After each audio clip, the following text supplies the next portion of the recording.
Hola amigos, Dietrich Trucks es el doctor Quesero y les cuento. Lo volvimos a hacer. Competimos en el International Cheese Award de 2022 con un ghee con trufas que llamé Tarure. Y adivinen qué, nos ganamos la medalla de oro en la categoría de retail y de tabla para queso. Ya van 4 premios internacionales y les participo que vendrán más. ¿Y saben por qué?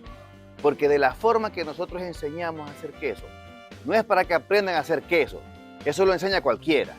Nosotros enseñamos a hacer quesos para que desarrollen productos únicos. Y si nos siguen, ustedes también aprenderán. Buen regalo para Navidad, para cerrar el año, ¿cierto?